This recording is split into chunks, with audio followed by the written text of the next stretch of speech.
Yo, yo, yo, it's your host Spanks of the Nothing's Normal podcast, and today I'm introducing the world's first THC seltzer water, ladies and gentlemen. This right here, this serves the purpose of you get high, sip around the kids. You don't got to worry about nobody being in your business, nobody sniffing you out. Y'all be trying to hide it with the cologne and all that, this over stinking. This also serves as a good breath refresher. I know me, when I smoke, I got to drink something. So now you kill two birds with one stone here, ladies and gentlemen.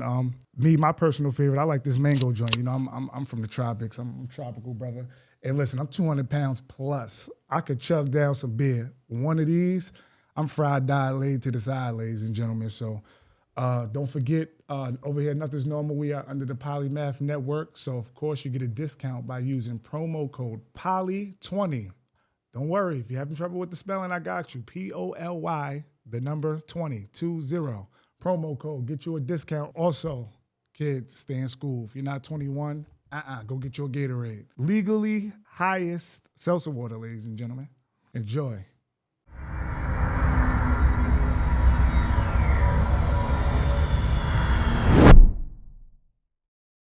Yo, yo, yo, Nothing's Normal podcast. It's your host, Spittinks, back at you with another episode. I haven't said this in a while, even though all my episodes are special, man. I don't think a lot of people know, like, how much I fuck with my boy right here. Like, you could probably count on one hand how many times you've seen us walking up and down the block together, but this is my guy. So this is really like basic cable, but it might be new to y'all, but it's old to us. But with that being said, man, who the fuck I got sitting to the left, man? Hey, man, it's M Dotta, none hotter, the greatest ever. Mr. Big Head himself. Who gives a fuck? He already giving me Diddy vibes, man. He just came and sat down. He got the 50-cent vest on. Yo. He's not playing. He came here. He came here ready. I'm all about the shock value, of course. You know what I mean? Like, I've been relevant for 15 years, being great. Why the fuck not? I'm about to name my kid like Phoenix or something. That's so silly shit. Listen, hey. I can't even fix my lips. This actually where you from, like that is just asinine for me. So, but you know, for the viewers who don't know, can you tell me where you from, please, man? Okay, I'm from the greatest ever, the biggest ever, Greenburgh, New York. Okay, if you know me, you know I rep that place to the death of me. Yes, we in Westchester, I say Greenburgh. Yes, we in New York, I say Greenburgh. Yes, we United States, I say Greenburgh. So I'm from Greenburgh, New York. You also got one of the biggest families in that motherfucker too. Yeah. As far as to be in one building. Yeah. Building. What building is that, by the way? 33 Oak. You heard? The greatest ever. Yeah. A lot of friends from that building. It's a fact. Y'all know our motto over here, Nothing's Normal. You know, we don't like to just jump to page 50. I had quite a few 50-year-olds on the show, but that's not what we like to start at page 0. So, you know, let our viewers know, you know, some things about our town that just made it special growing up in Greenburgh, New York. Well, the greatest thing is that everyone knew everybody. You know what I mean? Everyone was protecting everybody, and you know what I mean? We wasn't trying to stand out and try to be better than everybody. It was just like everyone knew who you were individually, and that's who you were individually. You know who to mess with, you know who not to mess with. You know who to joke with, you know who not to joke with. Everyone had their own friends, but when people walk past certain situations, always respect. We always stuck together, and to be honest, we knock niggas out. It's documented. Yeah, very much documented. Wow, so many. And let's not get it twisted. A lot of niggas hated us because we took your bitches. This is facts. This is truths. Yeah, see, he could say it like I'm kind of like slow. I'm beginning in my political bag. Oh yeah, I'm sorry. I gotta get that too. You know, hey, yo, everybody been calling me you know, Dotta St. Patrick, so I gotta be on my. Hey yo, the boy's on fire right now, guys. Okay, Greenburgh, New York. What was it like for you growing up there? Do you got any siblings, my guy? I fucking loved it. I love growing up in Greenburgh. I'm the baby of 9. Ooh-wee. Plenty of nephews and nieces, some older, some younger. Mm-hmm. My family has a lot of respect, and it's not like because we were bullies or anything like that. We just were just generally like great, nice people. Wow. We were solid people, and you can depend on us. You know what I mean? Going down to my brother Anthony, Cordell, or whoever. You can always depend on them when you needed them, including me. You know what I mean? I'm always there for whoever needed me. And till this day, I still do the same exact thing. So So growing up was really, really fun. Playing kart ball, the friends and stuff like that. You know what I mean? Riding bikes and stuff. I just absolutely loved growing up in Greenburgh. It was amazing. Everything was just walking distance, and everyone was watching you no matter what. So you was good in Greenburgh. Like no bullshit happened. Yeah. So yeah. When it comes to the halls, man, my boy, a lot of like Greenburgh legendary figures in that family. From you get the Cordells with the football. Right. You got Greg, you got Laurel, man. We got to touch on Excalibur for a minute. Right, right. And then you have me, the greatest. Yeah. So we're gonna get to us. Yeah. You are great, but like, nah. We talk about Excal, man. Like, yeah. Just let us know what it's like, even being his little brother, watching him put that pen to the paper. Right, and then that's what people don't understand. That's why I said Laurel's in my top 3 greatest rappers ever, and he's probably don't even put no music out. But if you would have been growing up, put it this way, I learned bars because of him. You know what I mean? And that's why certain music and even with Greg Self, certain music and stuff like that, like I take it serious because they had me in there since 7, 8 years old, listening to their fucking raps and progressively getting great. You know what I mean? So, and plus, he got his name not from that gun. Yeah. He got it from, you know what I'm saying? A lot of people know, if you know Rel, X came from the X Games because he's always on his bike doing crazy ass tricks. Mm-hmm. And I always have my skateboard, whatever. So I followed him through that steps and stuff like that. So, like, yeah. And then my brother Cordell, he was a sports guy. I was good, but I wasn't that elite. You know what I mean? I said, fuck it, I'm going through the music phase. You picked the right. Yeah, I went the right. I picked the right career, bud. You know what I mean? I said, fuck it. I mean, I was great in everything I did, but you know what I mean? But I said, fuck it, I want to go to music. And, my brother Anthony, even though he went to jail for selling drugs, whatever the case is, before he did that, he was all county or all state, some shit like that, and football. So, like, yeah, everyone in my family was a football addict, especially Greg, Terrell. They were great. I was the only music man, so. Yeah. Well, I was gonna ask you that as far as music, okay, watching, Laurel and his whole process, and not even just Laurel, his whole crew, like the whole, RBG, they was like a rap group in itself. Like a lot of them rap too. So eventually, Mike Hall, I feel like I heard a couple Mike Hall tracks back in the day too. Like you went. I was actually a rapper. You know what I mean? Yeah, I was actually a rapper. History, yeah, I was actually a rapper, and this is very important because I'm a person that if everybody's wearing red, I'll wear green. So this plays a lot in port. So I was actually a rapper. And I was actually pretty dope. Mikey the Creator. Yeah, I was on some bullshit. Like I was funny. Like no one understood me. But the thing is, like when we started rapping, everybody was rapping, but nobody knew how to press record. So me being the oddball at all times, like I'll press record. I'll learn how to do it. And mind you, I used to do it for free. I didn't give a fuck. I just wanted to record my friends. Yeah. You know what I mean? And then it was one time I went to a studio in WCC. Yeah. And then I'm over here. We wrapped up Rebel's situation, Rebel's mixtape. Shout out to Rebel, bro. Yeah, that's my boy. Yeah. I read him everything. For sure. And then dude was like, yo, can you record me? And then I was like, yeah, sure, why not? And then after the session, I'm thinking it was for free because I don't give a fuck. Yeah. He gave me $10. He was like, yo, good looking. I was like, you can make money? Gave you $10? No, nigga, please. Oh. So the niggas came after Rebel, say, yo, since you recording, that nigga, man. Yo, Rebel's bill, I didn't want to talk about it. But Rebel, you know what time history, though. But that's my brother. That's why I don't ever. Yeah, y'all, for sure. Yeah, but Rebel, y'all know. That's Yeah. All we missing was blood. You know what I'm saying? So absolutely. So the guy gave me $10, and I was like, "What the fuck is this for?" He said, "For your studio time." Even though I just recorded him for 6 hours, but I didn't. I said you can make money from this. I didn't know. You know what I mean? Yeah. Then I started doing more research, and I said it was money. So, we got to talk about that WCC studio, man. That was a legendary studio. That was one of my favorite times, and I don't care. What's the thing? You got to put in like 15 hours to be. Me and Rebel did no less than 11 hours per day, Monday through Saturday, for a whole semester and then some. So, please tell me you still have those tracks somewhere. Of course I do. My space. Yes, I would love to. I have everything. Damn. I don't delete nothing. One of the hardest verses, and I'm gonna put the disclaimer out there, in Greenburgh history was recorded in there. Absolutely. By none other than Rev. All my niggas tucking gas, nigga. We don't fuck with rats. Find out where your mother at and lay her on her fucking back. Come on now.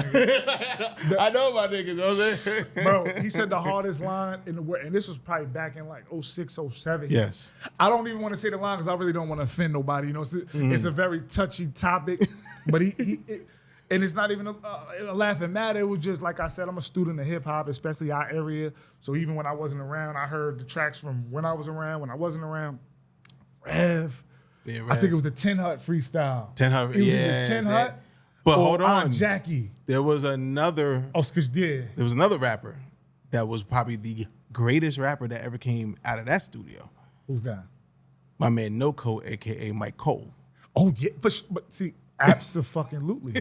Mike Cole has some shit. Yeah, Mike Cole is really was like Kendrick. Yes, before Kendrick. Like very articulate. I'm gonna get a head. I can't listen. I gotta be like high listening to him because I'm gonna get an instant headache because he's gonna take me places I've never been. He really good belongs rapper. to like Elon and Mark Zuckerberg. Yeah, he was an interesting human being. Very interesting. Absolutely. But that's my guy. Like, you know what I'm saying? Like he really, like, it came down to him, Rebel, Rev, Nighthawk for sure. Nighthawk for sure. Absolutely. I feel like he started his music career. Absolutely. We all started right there, basically. Yeah, You know what I mean? Shout out to Sage. I was doing stuff beforehand, but Sage the Racer, oh my God.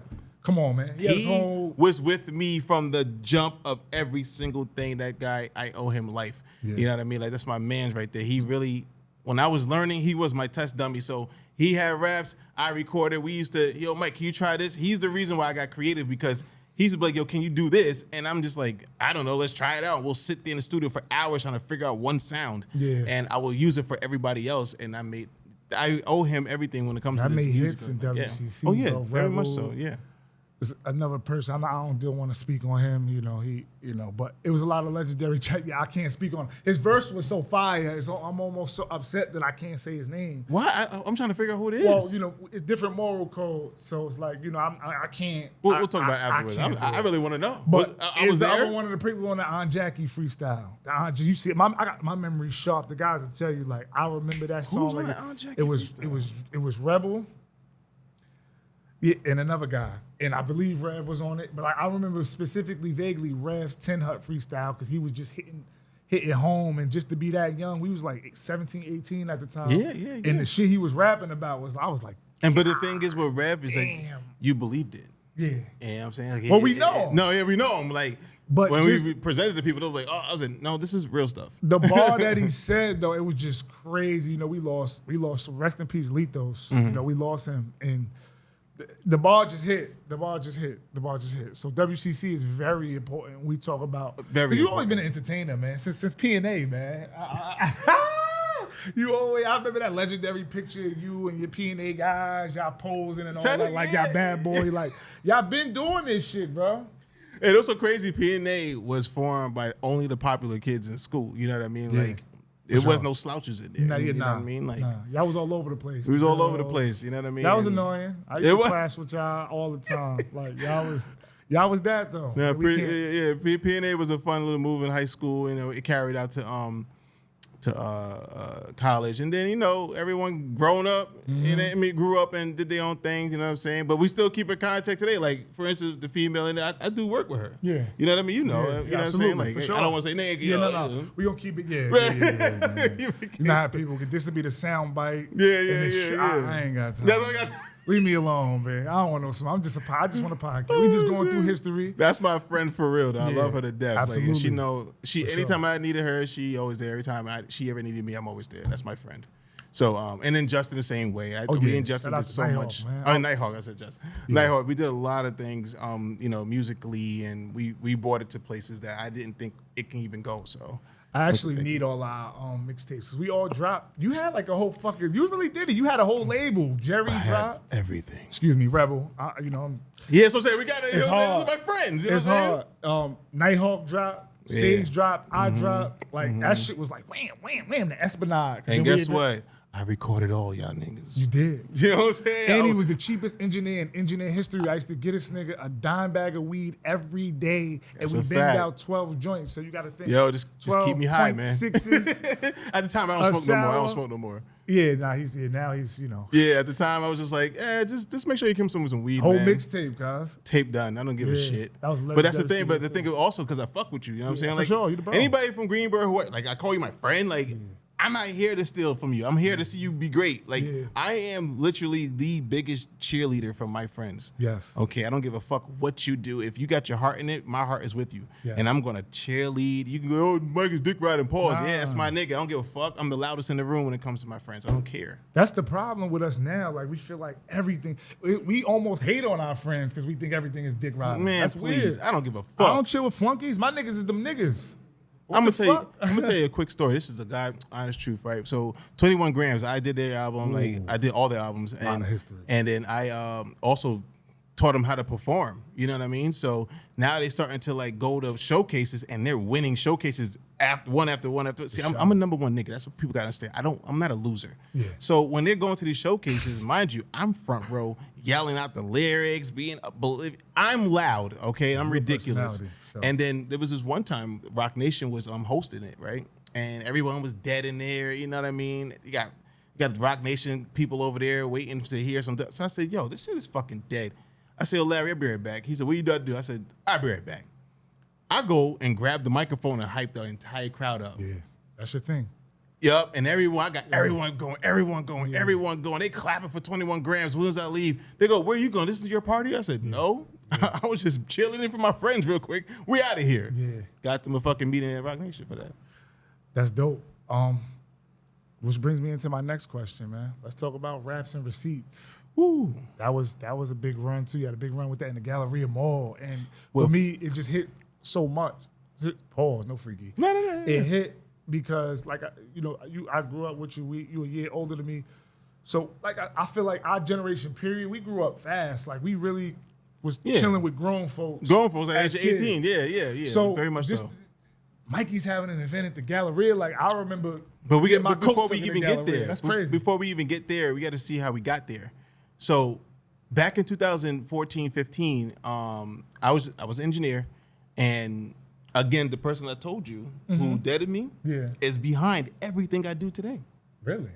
Because he deaded me. And I'm a person of if I ask you for a favor and you tell me no, I'm going to go do it myself and do it better than you. I was saying like, yo, I see what you're doing. I'm a Greenberg affiliate. Let me, because I know how I'm going to move. But Greenberg native. Nigga. But you don't want to help me get there, so I'm going to tramp you. So, boom. I'm not going to say his name because I love him. So we started out, what's the thing called? Managing for Jossie and Lydia Jane, and and the thing was we kept going to the city to get them to perform in SOBs and stuff like that, and it was costing us hundreds of dollars each night. Me and Russell. Shout out to Me and Russell. Yeah, shout out to Russell. Oh my God, we're gonna get it to him. He's got to. okay. So mind you, I said, Russ, we are spending way too much money to get nothing out of this, and I don't like it. So he goes, what do you want to do? So we're throwing our own showcases. And then we started searching, doing our research, and we said, fuck it, let's go do it at a sneaker store, somewhere. We didn't care where it was. Yeah. So there was like, we did it at the sneaker store. It was called Out the Mud first. And then down the block. Yeah, that's I heard right. About that. I heard about some. I heard Out the about mud. some activities going on. We're gonna get there. So it was at Kicknetics, and then that blew up. We got too big for that spot. Then we went to the Vault down the street. We blew that up. We got shut down because of some stupid shit that happened down the block. Yeah, that had nothing to do with us. You know us niggas, man. Because that's part of White Plains. They don't want to see us winning. Right. So we did our research more. Then one day, me and Russell were just vicariously walking in the gallery. I think I was shopping for my son for his school. And Russ stopped and said, that place looks kind of empty. You want to look at it? So I'm like, sure. I mean, whatever. We look inside and we're like, okay. And I said, well, I'll figure out how to get here. So I went and I spoke to certain people because, I'm well known everywhere. For sure. And yeah, we went. I knew who, they introduced me to the right people and made good business deals. I said, well, let's just see how it works for the first 2 runs. And then if everything goes well, let's see how it goes. Right. And then the Galleria, thanks to Ty Pie, I call it Ty. Thanks, Ty. That's why she gave us our shot to get us in the Galleria. I mean, we gave her hell and a half, but guess what? She let us get in there, and we turned it into a monumental. And not to be funny, but not to pop my collar again. We were the first entertainment to have our own storefront. Because honestly, that space, I never even knew that space existed until Raps and Receipts. A lot of people never knew that place. That place existed. Was a surf store or something? I don't. It was called Garage at first. I don't know what they sold, but I didn't care because that place was open. It was beautiful. The lighting was nice. I was like, yo, and it's on the main floor, and it's unlimited parking. So it's just like, yo, why not here? Let's try something different. And then we had to make deals. We had to go through hell and a half to even be, mind you. We were at the mall after hours. Yeah, I remember that. 11, 12 o'clock. No security, no nothing. No, we had security. Oh, you did? Oh, yeah. I didn't know they were security. We had to have security. They blended in beautifully. Yeah, because you know why? How me and Russell carry ourselves at our events, it's like you don't want to do nothing stupid. Like you want to feel like you're networking. Because mind you, anybody who was in there just wasn't there just to watch the show. There was camera crews. Raps and Receipts had people selling clothes. Yeah. That's the receipt side of it. So we had people selling their own merchandise and stuff like that. So it was just like anybody who was in there was trying to get money, and they got it. Y'all did like a little baby InvestFest little vendor shit. Yes, exactly. Like, I'm thinking, and bro just posted a video, bro behind the camera. He did a recap of the Raps and Receipts. I'm like, oh damn, this nigga was in there back then. Yeah. What's up, Troy? What's up with that dividend? How the fuck I see his ass back then? Yeah. Like, we're holding the camera on some. I'd have been like, oh, let me tell you something. Like, get me on there. I mean? Like Raps and Receipts. We really brought out the local vendors that didn't have that face or couldn't really get out there. So we brought them to. You know what I'm saying? Here, come to us, man. It's $50 a table. Sell whatever you want. We don't want nothing. Before we move forward, I want to touch on, because I know a lot of people in the area who like started different businesses in White Plains, and you made a statement, a very strong statement saying, they don't want us here. Right. Can you elaborate on that? What do you mean by? Well, thank Jesus for me and Russell, because we don't look threatening. We have we're very articulate with our words, and we are very like recess kids. We are recess kids. Like some shit. I ain't no gangster. This is just a facade I got on. Yeah. You know what I'm saying? But throw a dart at this nigga. You know what I'm saying? Man. You throw a little. You know what I'm saying? It's ridiculous. But thank God, we knew how to talk on both sides of the roads. You know what I mean? Whether it's the street people or the corporate, and that's important. Very important, you know what I mean? And a lot of people, and that's why a lot of people didn't get too far, because they brought the street with them. Yes. You know what I mean? Like, you have to be professional when it's time to be professional. And it's time to be a street dude, it's when to be a street dude. And I'm not trying to say street dude like sell drugs or pull the gadgets. Know how to read the room where you're at. And a lot of people saw us and they gave us a shot because we were very persistent. We promised things that we knew was in our handle, like, you know what I mean? And the good thing, God, thank you, Lord. We never had any arguments at any of our situations. You know what I mean? Amongst each other? No, I'm talking about in the events. Okay. Amongst each other, of course, we argue every fucking day. But when it comes to like the events, we know how to carry. We knew who to put on the flyers. We knew who to book. We didn't want to book someone who got a. I don't want your people here. Yeah. But you know what? I want that person who know for a fact it's nice and smooth, got women coming in here and stuff like that who want to buy stuff. And and that's why we vet, you know what I mean? It's not like we just go out there and say, hey, whoever. No. Who's this? Strategic. Who's this? Nah, what they do? Nah, I'm good on that person. Nah, I don't want to go there.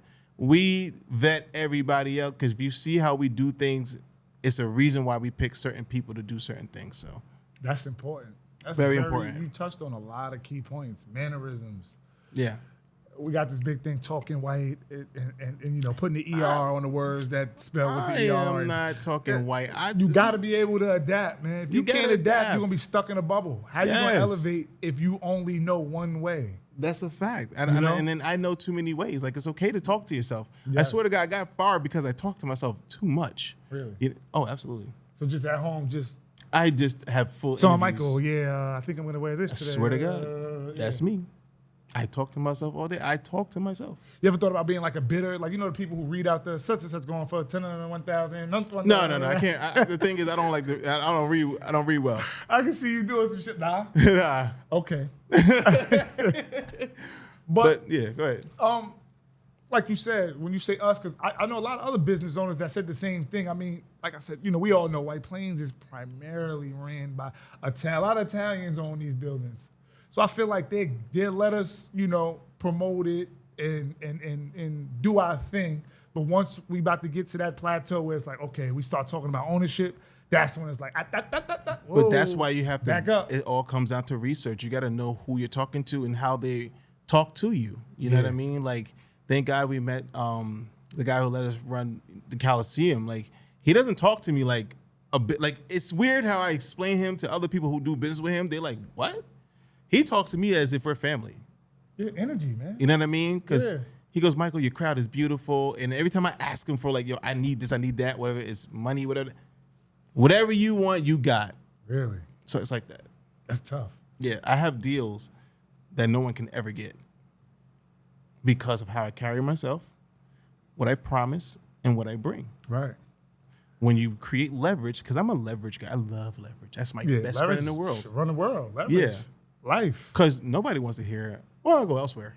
Because, and I'm not that kind of person, you know what I mean? Not the ticket. Yeah. I would want to build and grow something so big until it becomes something where we're opening up another spot. That's my goal for anybody who I work with. Yeah. I want to make sure that we take everything we do and spread it like wildfire. And I'm going to do it. Yeah. Because I believe in me. I'm the one. You got to believe in you because the world always tell you what you're not. So I love fuck myself. the world. You got to, me too. I'm the no same one way. can tell me anything about me. Yeah. I'm ridiculous. You the shit, cuz. Okay, raps and receipts. You mentioned the Coliseum. Yes. So at some point, yes. Oh, yeah. So, yeah. You do get to the Coliseum. Are you somebody who's like stingy with the resource? Because you get a lot of people who get there, then they taking the Regents test. You had a motherfucker that's like, yo, listen. Then you got the motherfucker that's like, God, okay.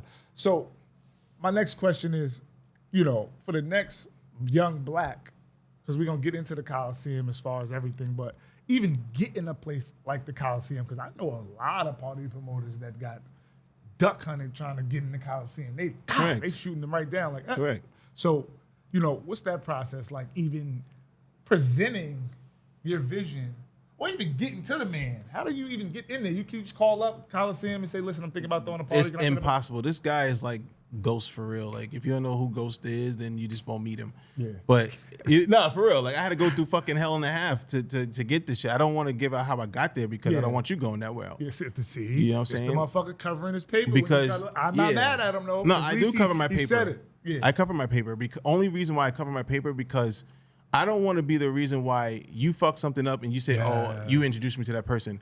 If anybody's going to fuck anything up, it's going to be either me or Russell. Yes. And I trust him. Yes. So I trust Russell to do everything right, and he trusts me to do everything right. You know what I mean? That's a big topic, the homeboy versus business.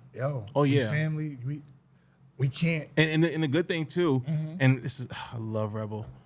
He protects me so much. It's not even no, it's not even funny how always much did. He don't care. Yo, he'll jump out the window for me anytime. Sure. Yeah. Anytime. And it's like people be trying to like, oh, Mike did it. He shuts him down at the door. And it's like, what are you going to tell him? If Rebel's screaming, you can hear Rebel from right now. Him and Andre Meebane got some of the most vicious, violent yells I ever heard in my life. I've been on the receiving end of both of them, so no fault. But yeah, that's dope. Coliseum, man. Yeah, and I do cover my paper because it's like, I don't want to vouch for I built something for me, and Russell built something for himself. We're not throwing it away for nobody. Right. And that's not being rude or disrespectful. Right. We're here to help. We're here to build stuff, but you got to do it on your own place. But I will jump and help you get to that. Right. But just do it there. So speaking of the Coliseum, what even inspired you to even want to get back? Because you always do party, you always were an entertainer and did events and did this. I remember I did showcases in Harlem at the bowling alley. Remember that? Yes. Back then, and this how we end up linking back up with like the shorts and all. You actually recorded one of the track. See? So every time I sit one of these, it get a little, be careful, put this somewhere secure so you don't knock it over after you take about 3-4 sips, man. Just thinking how you tipping like a cow. But back to the point. What even inspired you to get back into, to even get into party promoting one? It's a true story. We got to get into a lot of stuff, especially with Capella, because Capella had to deal with this as well too. How did I get back into it? So it was my girlfriend, honestly. COVID made me lazy. Okay. COVID, because my girl never knew me before COVID, so I got with her during COVID. It's COVID relationship. Definitely. Yeah. And she's an entrepreneur herself, but she didn't know how much of a crackhead I am when it comes to business. She didn't know who the fuck you was. Right. So it was a point where, I was chilling. I was broke, asking her for $20 here and there. Damn. Yeah. Transparency. Well, I'm being real. Yeah, for sure. I respect it. I was broke, asking her for that. And then one time we was in the bed, broke and happy. Yeah. She goes, babe, I hear you was on your business stuff, but you should get back in business. And I was like, honey, I'm trying to tell you, I don't think you're ready for Michael going back to business. Yeah, I treat her like, it's my beautiful. I said, I don't think you're ready for me to go back to business because once I go, like, I'm a no train. off button. Yeah. Yeah. So she goes, no, go ahead. I really, da-da-da. All right. Culture shock. Napalm bomb, party bomb. But you know what? I'm going to be transparent, but my business has been ruining a lot in my relationship as well, too. Because and I always tell people, if you're going to go into business, you got to give up something very, very important. Time. Not even time. Like, you can give up time. You can give up sex.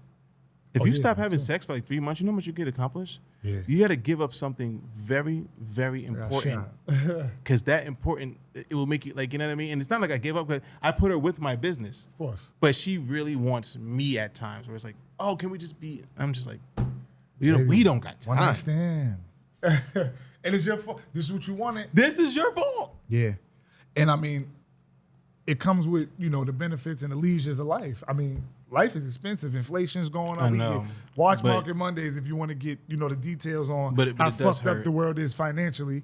But it does hurt, though. Yeah. You know what I mean? And it's sad because I do this for her and my family. Like, I go hard for me and my kids and her. But it's like I'm losing something to gain something for a bigger W later. So I'm taking the L now to get a bigger W later. I feel like that's where the understanding has to come into. Like, I feel like communication is key. The problem is, like, with people, period, we sign up for shit. How do you know you're going to be able to be okay with something if you never go through it? That's a fact. You sign up for something and say, I'm going to be cool with it. And I'm glad you said that. And then, I'm so happy you said that because we went through it. Yeah. Like, we broke up and stuff like that, but we had a great conversation.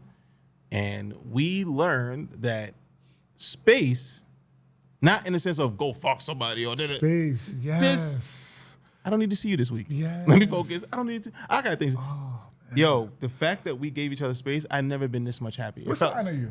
I'm a Capricorn. Oh, you're a Capricorn. Brody's a Capricorn. See, I'm a Pisces. I can't be a person to take it personal. I'm not somebody who wants to engage 24/7 with our lifestyles. Though it's hard to do that because somebody's gonna always want the mic with the. And you know what I'm saying? might be taking your son from the dentist or you picking him up from school because he just had a fight, and it's like, yo, no, I'm not on this type time right now. Chill. I see you Saturday. Yeah, like and I gotta be honest again, like even with my children as well too, like that.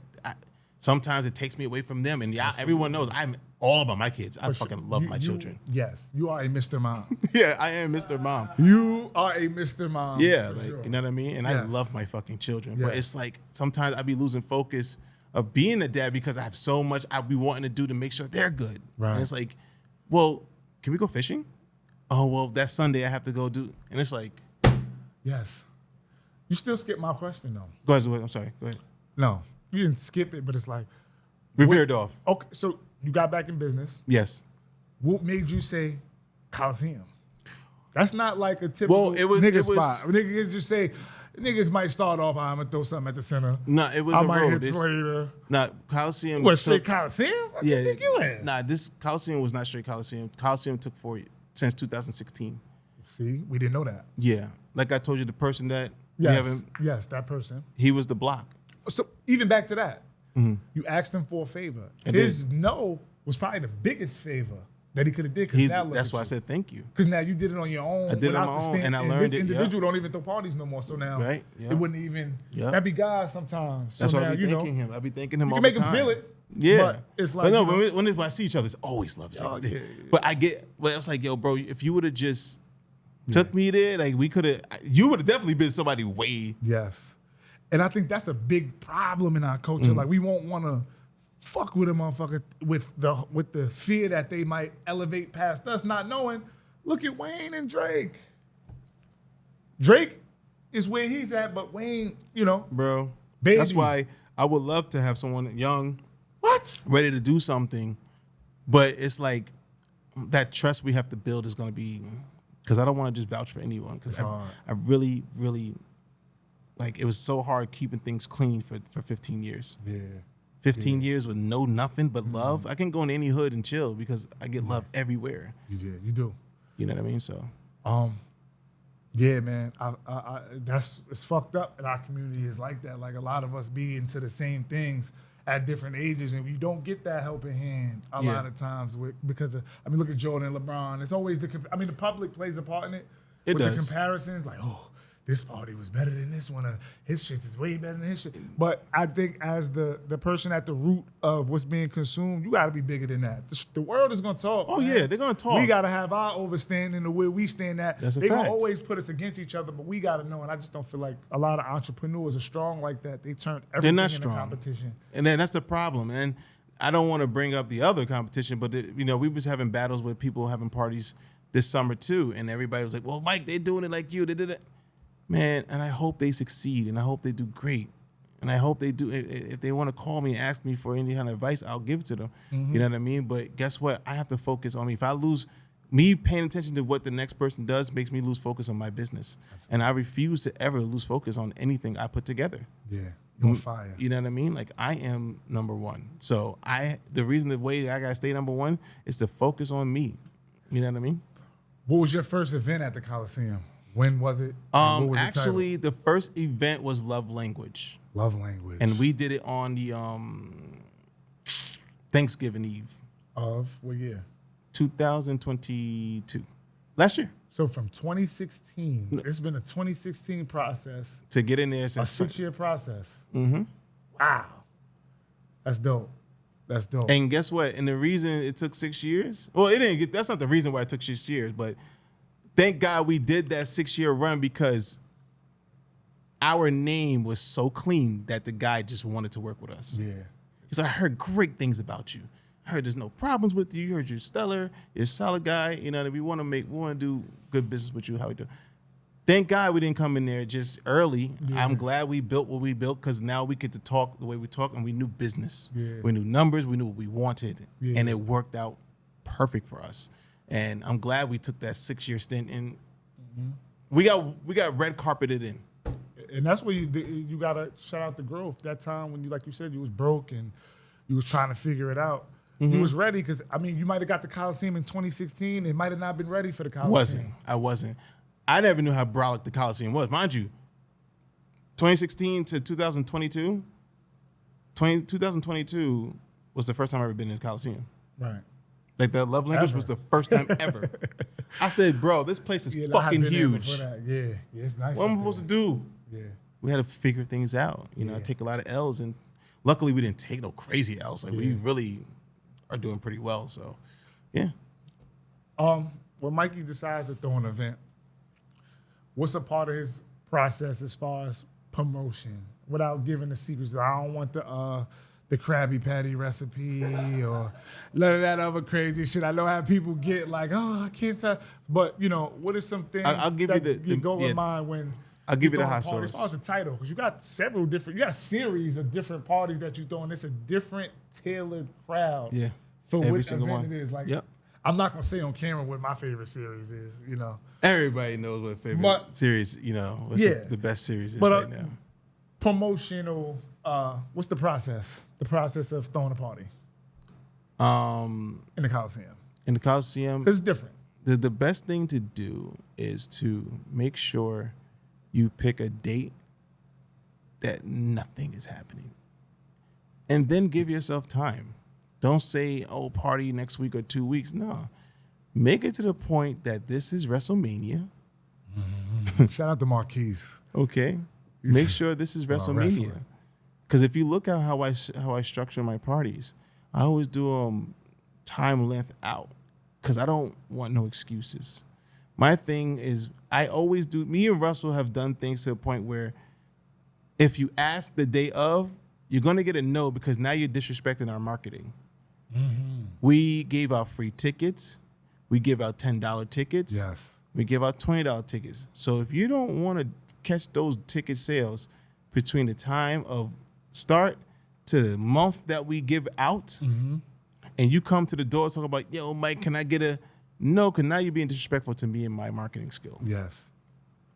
A lot of people, like I said, don't have no marketing. They don't understand. They don't understand. A lot of this shit is illiterate. But illiteracy. I can tell you right now, the best way to be great at marketing is to understand time. If you can understand time, you can understand marketing. If you're trying to get a quick flip, you're going to find a fast L. You have to space things out. You gotta know how to space them out at the right time. You gotta get the right people on your. You gotta know who to talk to at the same. Like, you gotta know how to take your time getting things done right. Your promotional panel. Do you have a name? You're like a group. No. Oh no. So it's just. It's my beautifulness of 15 years doing so many favors for people to the point that when I call, anyone answers. Yes. Okay. So, because I've done everything for everybody. You have. So I agree. When you go into, okay, so let's talk about the series. First of all, give us the series as of right now. Because you don't, like I said, damn, you're a year in. Yeah, I'm a year in.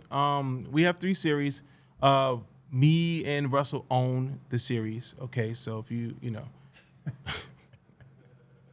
Because so that they can't use it. They can't put it in the corner. They fly. No. They do that. We like sending letters. Damn. So this is what we do.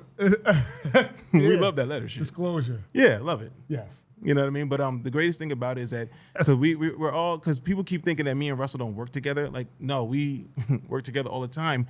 But we work better when we're separate because we're trying to build an empire. Like right now, these parties ain't just for partying. These parties is because me and Russell are trying to throw a big ass festival next year.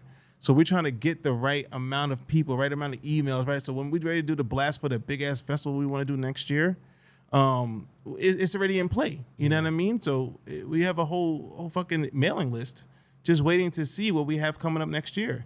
Like me and Russell already in next year and the year after. Like we have dates already played, and I'm not talking about like next month or that. We're already booked until spring. Y'all are pinky in the brain. We're ridiculous. Russ, what are we gonna do today? Yeah, no, we're like that. Party. Same thing we try to do every day. We're like that. And me and him fight all the time. Me and him fight every day. Yeah. Nonstop. He's light skinned though. He's light skinned. That's what people don't understand. Like, he's light skinned. Yeah. But I love him, and I love Russ you too. cannot. That's a good nigga. Let me tell you, he's that's a great, good brother. That's a great man. That's a good brother. And I'm glad that he has my back. Yeah. Like I said, you can't argue with Russ around me. I'm just gonna punch you in your face. Arguing with Russell is a little weird. It's weird because he doesn't do that. He doesn't, but that's the thing. So That's he reminds me of the pops off Rocket Power. He's Raymundo. But here's the thing. Smooth shit. Russell's like that. But Russell will be the first nigga to punch you in your face. I swear to Russell is I was trying to just keep his, more on the Drake side. Don't get into it. He's Drake. I'm just saying, he's just a real fucking man. You know what I'm saying? Like, he's a real man. Class of 09, they spent a lot of time with us. Man. So Russell's a real fucking man, and I owe him. You would never hear me. I don't give a fuck if we ever got into a bad argument. We don't talk about. You would never hear me talk bad about that man in my life. Yeah. I don't care. That's how it's supposed to be. Because there was times where Russell could have left me because of my stupid ass ways, my petty ways, and he stuck by me when people were like, yo, you need to do business with me. He said, if he's not coming, I ain't going. Same and that's way. When we get too wrapped up in that from the hood and this, the Russell Hills guy. He's a Hills guy. He's and we still, but who, like, what does that mean? Yeah. We talk about, just those characteristics in itself is like, it don't matter where you from. Right, it don't matter where you from. Just be solid. Yeah. That's all I ask for. Because I'm gonna know exactly what the fuck I'm gonna give you back. I'm a solid man as well. Yeah. Like, you won't hear no crazy stories about me and Russell ever. Yeah. About, they jerked us on some bullshit. No. Yes. We've always been solid. And if we did something wrong, we fixed it. Yeah.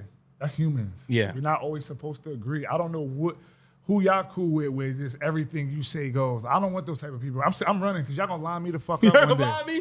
Yeah, y'all gonna line me. If you're not willing to tell me I'm on some fuck shit, eventually you're gonna get tired of it and you're gonna poison me. That's when you get into the weird deaths like the fentanyl, nigga lace shit. And that's why shit get freaky. Nigga ain't just gonna shoot you and nigga gonna be like, oh man, I'm tired of me just sprinkle. That's a fact. And that's why I only do business with Russell and a couple of other people as well too, because of the history that we built and them being solid at the wrong times. I mean, at the right time.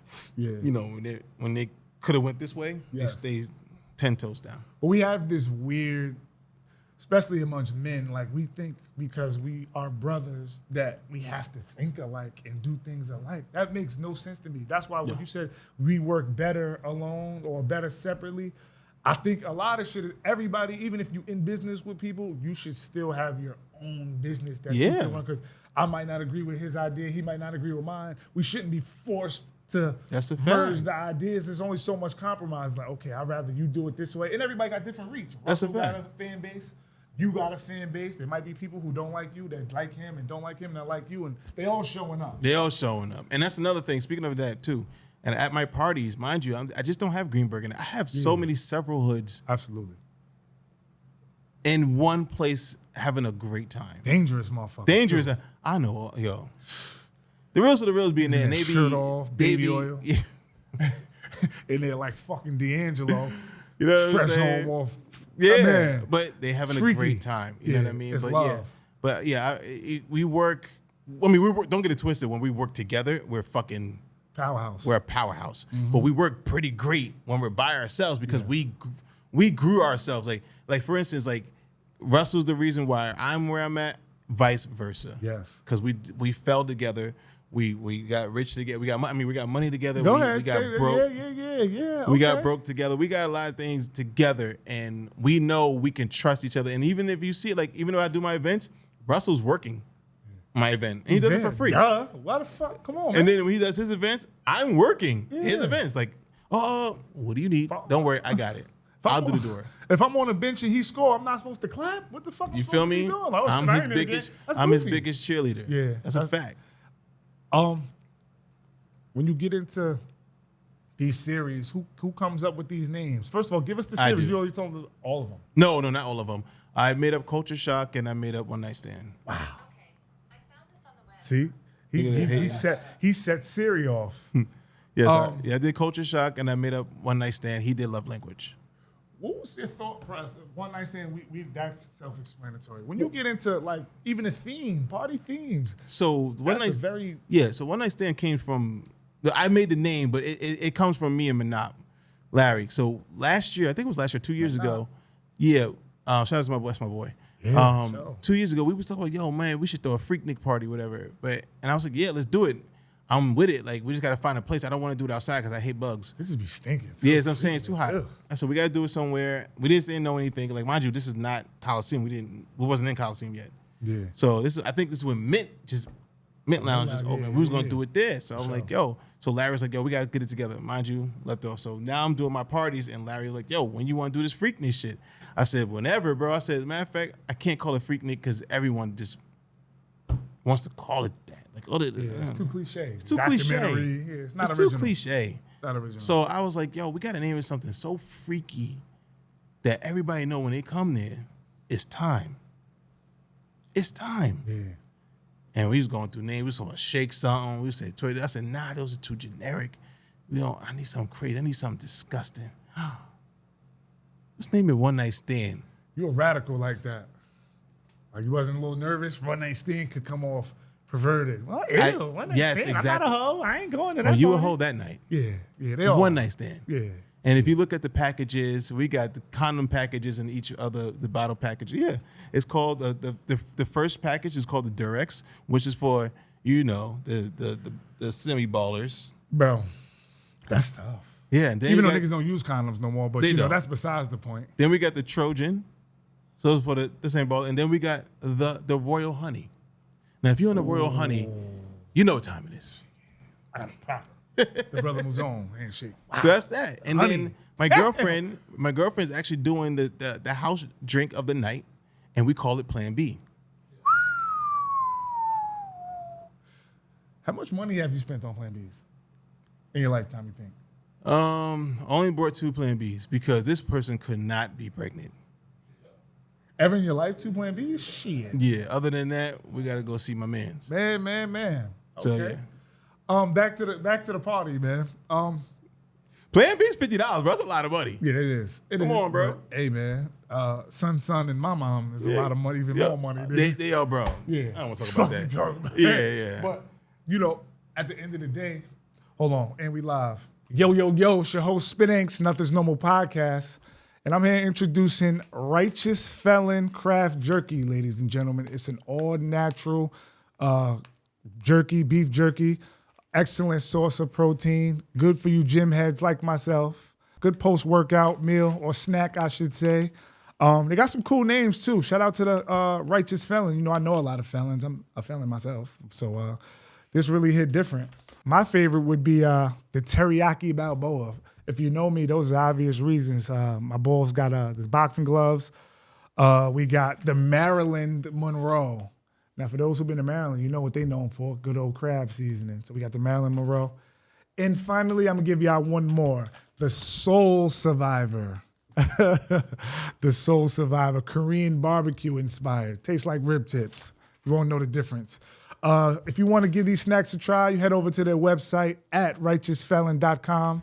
Type in promo code POLY15 for a discount on this excellent, healthy, delicious snack. Culture Shock. Okay, so what exactly what went into the thought process of creating Culture Shock? So Culture Shock is Jamaican, between right? No, absolutely not. Yeah. Culture Shock came up because me and Ali wanted to throw a prom night. You know Ali? what I mean? Who that? Like Muhammad? No. Ali the greatest. Yeah, there we go. There you go. Say his name correctly. I'm man. sorry, that's my boy. That's That's my that nigga. shit. So we be on the thing called the Instagram Live. Yeah. Everything that me and Ali do is from all mistakes on Instagram Live.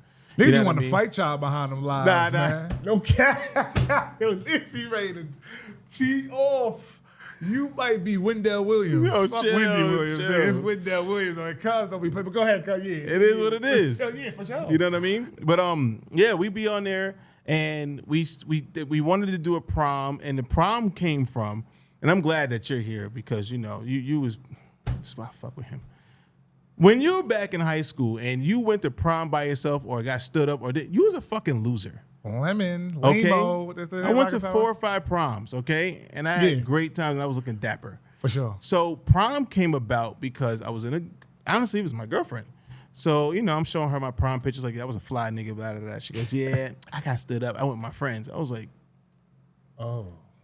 you loser. Oops. So I said, babe, I'm going to throw you a prom. She goes, don't do that. I said, I'm going to throw you a prom. Don't worry. hard. So I tell, you know, I'm joking on her on live, whatever.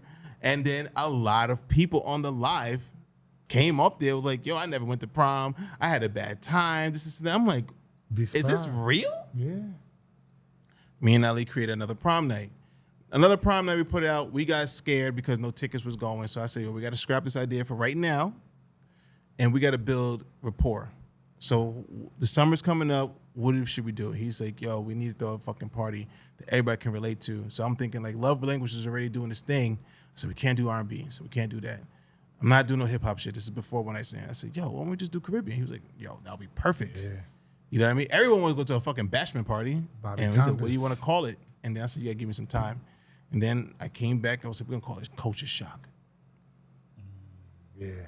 Yeah. He was Shock the like, world. oh, that's dope. Let's do it. Yes. Then we put the name out. We did all the good stuff. We were marketed not just for just a Caribbean. We did Afro beats in Africa, stuff like that. We also brought a little bit of American stuff, and you know, and it worked out. Like we really focused morally on like, you know, Trinidadian people, St. Martin. It's like we didn't want to just do Jamaicans, and because that's just everyone does. You know what I mean? We wanted there's other Caribbean people out there. Yes. So we focus more on that, especially the Haitians. You know what I mean? You're so So a lot of people, I didn't know that, you know, this thing called guyad, like this is something that people love to do. So it's a sensual dance that the Haitian community does, where they close together and they grind together and stuff like that. Like it's a beautiful fucking balance of dancing. Cool. And you know, that's when Culture Shock and then Culture You Shock be did doing it? What's it called? the guyad. The Guyad? Yes. Guyayer? Of course. Okay, cool. How do you go through the process of picking what the title is, whatever vibes? Is it however you wake up and you know what, I'm about to get on One Night Stand time. You know what, I feel like dirty whining and doing all of that. We going Culture Shock. Or, you know, I'm feeling slow. I just got in trouble. I got to sing to my girl all night while I'm working. So I'm going to do love language. Yeah, I'm an octopus. So, like, I can switch on and off any personality that I have. You know what I mean? When it's time to go into this go mode, I'm there. When it's time to go this go mode, I'm there. And I can't express how much my partners into this mean everything. Ali the Greatest and Russell and Larry, T-Mac, like, everyone who I do business with, they make me refocus and be like, okay, we did it now, and it also comes down to when people say, oh, I'm in the battle with myself, only person in the mirror. I take that real serious. Yeah. Because know what I do in the mirror? You mean that? How can I kick your ass? Yeah. I really be like, all right, here's the business plan. Now, how can I kick that fucking ass? Oh, Culture Shock 2. So Culture Shock 1 was dope. How can I kick Culture Shock 1's ass the next one? Yeah. That's how I do my business. So it's like, yeah. I feel like that's how you hold yourself accountable. Absolutely. So when you hear these words, account, like business, you're dealing with accounts. Accountable, like you're dealing with accountable. That is pretty smart, account Mr. of Steele. yourself. Yeah, but I'm a little bit, No, you're very, very, very intelligent. So it also it forces you to work on weakness, and a lot of people cannot admit their weakness. Yeah. They have a very hard time getting over their own weakness because they haven't even identified their weakness. Right. In our culture, we taught we have no weakness. Oh no, I have weaknesses. I don't let nobody know the weaknesses. No, absolutely not. Trust, I know man. every weakness, and that's why I correct them before I go out there and put it out there, because I don't want no one to figure out my weakness. Mm-hmm. I mean, Dangerous. yeah, it's very dangerous, and I mean, thank God I got it tucked somewhere that it's only one weakness that I have, and that's it. And if you can find it, then good luck. For a person to even go out there way to try to find it, that's some evil shit. You're an evil person. To even try to go on that journey to find somebody's weakness. But that's why weird. and that's why I tell even down to my security guards, always be nice to everyone, always be respectful to everyone, always smile, always listen, always eye contact. Just be nice to people. Right. And once you're nice to them, they're gonna want to do something nice for you. You know what I mean? So As I'm talking to you, it's bringing me back to where we just was in Atlanta in that InvestFest. Because Yes. I'm learning from you, like you really, like you have it's the strategic, like there's a lot of strategy that goes into throwing these parties. Oh, absolutely. Before we even tap into InvestFest, what are some behind the scene things that happen? Because it can't just be like we see the recap videos, not too many, and I get it. Some things is private, but not too many people do recaps as far as the negative, the things, the hurdles, the adversities of putting on these shows and these events or these parties or these performances, whatever it is. Like it comes with a stress level too. That at the end of the night, it looked like it was worth it. But what are some of the things that go on behind the scenes as far as money? Whatever happened. Well, I never had a problem with money. Gotta do great business, Right. because everything is scheduled. Never every time. I don't have no problem with people because everyone gets vetted and they know how I am. So they try to keep up. Not trying to say I'm an evil person, but I'm a go person. You want me to, I'm a valuable person. If you do good by me, I would do great by you. I don't really have any problems because Well, when you say this. it's schedule, I mean, listen, things happen, bro. things do happen, in but the you got to world, learn you're how to gonna be able to be pivot. on schedule every I time. am the pivot king. Yeah. So when things go wrong, I know how to get on the microphone and entertain. Yes. So they can go fix what's going on back there. Right. So you can pay attention to what I do because I know how to talk. Yes. I know how to I know how to make people laugh. I know how to, you know what I mean? You are a straight While I'm entertainer, for sure. while I'm doing that, the DJs are setting up their stuff or someone's late or the sound is out. I go up there and I grab the microphone and do my thing. Like I really am an entertainer, and I love that. And like this is fun for me. You know what I mean? So Your goal as an entertainer, because sometimes entertainment, it gets exhausting. not me. I love this shit. So you can see yourself doing what you're doing at 50, as far as being a life doing. Well, being that's the that- thing. I reinvent myself every 5 to 10 years anyway. So I don't see myself throwing parties at 50 years old. That's Right. I see myself down the line. I want to, first off, invest in people. That's my goal. I want to make sure that my son will always have something to fall. Oh, sorry, take that back. My children have something to fall Yeah, I back on almost just corrected in you. case. Yeah. No, because Jalen, you know what I'm saying? Like, Yeah, I almost. I got young children, but Jalen's like my, you know what I'm saying? Jalen, That's my, you know what I mean? So, like, I mean, Jalen like your brother's son. that's what I'm You saying. was Like, still young. he's still like my kids are still young enough to have fun. Like Jalen's at the age where he has a choice to make money now. Yeah. And Twin too. Right. That's my twin. That's- So, I want to be at 50 and make sure he's running. Because I told him when he was a kid, I said, Jalen, how you are, you can't work for nobody. You're too fucking smart. Yeah. And it bothers you when people be dumb. that means you got to be a boss. Luckily, Especially you have coming me. from we at. Word, coming from we at. And you talk very well. You're very respectful, and he stays himself. I love my son. Like, I raised him really well. He remind me of your nephew, because that's how he was. Your nephew was also very well spoken. What's the Anthony? Yeah. Oh, yeah. I'm talking about like he used to watch the Naruto shit. He was like 10 years old. He was breaking that shit. He's the Naruto perfect child. I'm like, this kid is so articulate. I used to be like, he's the perfect child. is he Naruto? Yeah. Is he the golden child? He's the greatest child in the world. Who the fuck? He's the greatest man. What the fuck? Who am I? I used to like come to 33 at the time just to talk. I made sure I gave him a 5, and I used to make sure I had a conversation. I'm like 19, so he's having a conversation with him. He's very brilliant, and Jalen has those same attributes. Yep, as far he as they does. sound the same, same straight face. They'll look at you like you're a complete idiot. Yep. I love that for him. Yes. And I love that for my family. Like, but the fact of the matter is, like, we are all like that. Like, you know what I mean? Like, down to my brothers and sisters, we all are all like that. We all talk very well, and we're all about business. And like I said, with my kids, like, I don't want to leave something behind where they're collecting money. I want them to own something so they can have their own money. Mm-hmm. You know what I mean?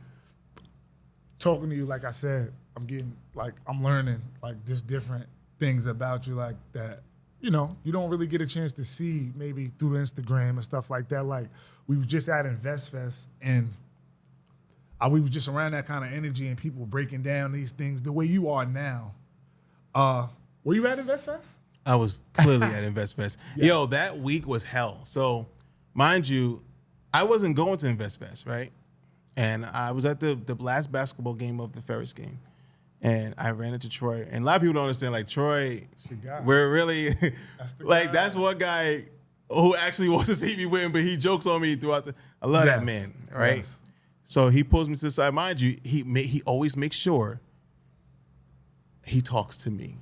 He don't give a fuck if everything, and I'm going to get to the InvestFest. So when we get to, and I see him, and he was like, yo, you coming to InvestFest? I was like, yo, I can't. I got to work, this and that. And he said the most gangster shit to me. He was like, you better come, because I'm going to tell you why. You're going to make more money by the information alone than your funky-ass job. And if you don't come, don't ask me for anything ever again. And it's coming from an ex-9-to-5er. Right. So I said, all right. Yeah. I said, let me figure this out. I said, you know what? I hit him up the next morning. I said, I'm making the arrangements. I'll be there. Shout out to Troy. Mind you, this was like Monday. No, it was Sunday. It was Sunday. I didn't care what the ticket cost. I don't care. Here you go. You're doing good. Culture shock, baby. Yeah. That was culture shock money. Culture shock one. So I called my assistant. I was like, yo, I need you to book 2. That's my assistant. I know. I get it. I'm sorry. You know what? M Diddy. So I called my assistant. And I'm like, yo, listen, I need 2 trips. I need a hotel and a car. She was like, all right, bet. I'll have it by you in an hour. Got it done. That Friday, I had a party, Love Language. From the party, I went straight to the airport. Oh, wow. Went straight to InvestFest. Like, I was on an hour of sleep. That's it. Yeah, I saw you. Yeah, and when I saw you, I just got there at 6 o'clock. I left at 7 from New York. I didn't get to InvestFest like 5, 6 o'clock. By the time I saw you, you was like, man, we are out of here. We've been here all fucking day. Yeah, we was shooting. We was working. Right. So I said, you know what, Russ? I said, let's just go see what it is. Mind you, my dumb ass, I thought that floor was InvestFest. So I'm just like, we missed it. No, that's the Galleria. But that's what you told me. Yo, go downstairs. I'm like, all right. I have never seen nothing so beautiful in my life. Yeah. It was magnificent. I've never seen anything like that. I'm just like, yo, Greenberg niggas did this. That's tripped me out. Greenberg niggas, that means, I can really do it. Not trying to say I'm better than them or smarter than whatever. No. We are from the same cloth. Yeah. We drank the same water. We worked at the same place. Yes. You know what I'm saying? So, yes. And that's another thing. Like, a lot of people think that, I knew Troy. Like, nah, I knew Greg, his brother. He's the one who taught me how to get business. And the way he taught me business was one way and one way only. He played Monopoly with me. Really? It was me, Greg. Shout out to Greg. Ty and Spence. We used to, mind you, I'm the youngest of all of them. Yeah, for and sure. every day we used to play Monopoly games when we used to work at the after-school program. And he used to teach me. And we never played in Monopoly like regular Monopoly. Right. We used to do business deals. Yes. And he used to torture me, but he always brought me around. He always let me drive in the car with him to go X, Y, and Z. Like, I owe a lot to Greg Miller. Facts. And a lot of people don't even know that. And I saw him at I saw him at the party. I'll get into it. Let me go to InvestFest. I'm gonna get to the party. Yeah, Greg was in rare. So boom, I go downstairs. I see the beautifulness. I mean, how the fuck they got all this? This is them? Yeah. Boom. I see Troy. Troy's over here, and I seen something that I'd never seen a celebrity ever do. I'm gonna call him a celebrity. Fuck that. What? So when people trying to take pictures, he's grabbing their phones like, yo, let me do it. Feet on the land, man. This shit ain't. Mind you. So he sees me. I'm like, yo, go, I'm just like, oh, you see me, He parted the sea, came straight to me, and dapped me up and said, I told you shit was gonna be crazy, right? And that's not like him. He probably whispered to you. And then he does this shit. So don't ever funny. play yourself. And then he always does it. He always dap up my watch. Some broke nigga shit. So Yeah. We you get there one day, cuz you tried. You tried. It was glistening. It was glistening. Big fella. Yeah. Like, yeah, I see you, little nigga. Yeah. So I'm like, all right, cool. You know what I mean? I walk.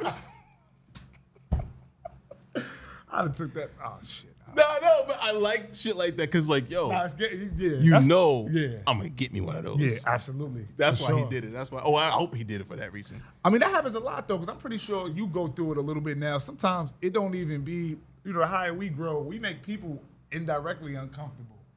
Not so much insecure, but like you might feel like, he's busy right now. He looking at it like, nigga, if we was at the center, we at the center. That's exactly how he was. That's exactly what he was. Don't be weird here. Yeah, don't be weird. Don't be weird here. It be. I mean, I'm your friend. You come here. Yeah. I know these people, but I know you. Yes. You come here. You from the home. And Greenberg was in there heavy. That shit looked like the Commons, the center. And it was only, and I swear to God, it was only one person that gave me goosebumps throughout the entire vendors, and that was my boy Tails. Yeah. Mind you, I could have bought his out anywhere. I still went down and bought merch from his stand. Yeah. Because I'm just like, yo, man, from where because I know Taylor, from life. where you came from and you're here. Yeah. It's a sight. It's a sight. You're a beautiful person, bro. You're a beautiful person. And then he tried to, he was like, yo, what size you need? So I'm like, I said, I need a large. Taylor's, that's him. Yeah. So he go, yeah, this is large. And I was like, and it's like, those that nigga, bro. That shit's all tight on this nigga. He probably a medium, like, whatever. Yeah, that's the this nigga just like this, you know what I'm saying? Like, fuck out of here, nigga. You know what I mean? That's my nigga. I love Tails. I know it's like a lot of people don't understand, like, Tails, Ice, and I grew up, those I knew since he was 5 years old. Like, those are my real friends. Yeah. So, yeah. You know them better than a lot of people. A lot of people. Them, right. For sure. And that's what I'm saying. Like, I can talk to them a certain way because we were in the same hallway, DeAndre and shit. But regardless of that, so yeah, I'm looking around the InvestFest. I spent more money with vendors than I did in Atlanta. Yeah. I bought so much shit back home. The food was trash too. Ugh. I came home and I might have ate 3 meals back to back to back. Next time I think we got to stay I'm going on a 5-star diet next time. I'm cooking my own food. I'm only eating 5-star. I'm cooking my own food. That food was. Oh no! Not the food truck. The food trucks are fire. Shit, the food trucks saved y'all. Oh my God! Outside that venue, the tacos. Garbage. I'm talking about. Next time I might go on like a little diners, drive-ins, dives tour just on the food truck. Yo, I might the not food even truck was see Jeezy, Diddy, it none saved. Of them. I'm going to get fat. Man. It saved us. It saved us. And I went to InvestFest, and I'm gonna be real. All the information that they were giving us, either I already knew it, or it was just basic information. Yeah, you're Dexter though. You know what I mean? Because I'm just like, I need. But thank the freaking Lord for fucking Steve Harvey. Because Steve Harvey asks questions for people like us that's like, man, fuck all the money. Yeah. Fuck all the... If Jody needed to get over that hump, what's the answer? Who did he have to... Yeah. And from Robert Smith, he told exactly what to... And that piece of that segment was so important to me that I applied it and it was working perfectly for me. You know what I mean? Even with Steve, and then Earn Your Leisure's lawyer, the females. She's so amazing. Don't let me get the but this is high level fucking up. So I don't want to. I have her in here. I have her name in here. I don't know. And I went to her segment with the Fidelity, and there was 2 stages. Yes, it was 2 stages. And the Fidelity stage, a lot of people, bro, there was a lot of information in that Fidelity stage, and that's what I learned. Everything.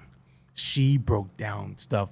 See, like with me, you got to talk to me like I'm 5 years old to try to make me understand something. I don't need you to try to use big words. No, nigga. Yeah. Tell me it like if you was talking to your kid and he wasn't listening. We gotta start simplifying shit too. I mean, talk listen, to me like an idiot. Send you on a whole journey just to say the sky's blue. I'm not with all. And that's what I'm saying. That's like, too extra. And that's what most of the InvestFest. I mean, sorry, not most. Certain speakers were saying. I'm just like, bro, there's 10 to 15,000 people in here, and you can hear a pin drop. Yeah, you have everyone's attention.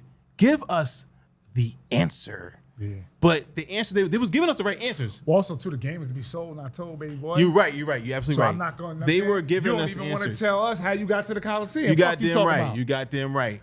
But it was just like, yo, please. Yeah. This is the time. Simplify and take your time. Yeah. And the person, there was a couple of speakers who did that and a lot of speakers who did not.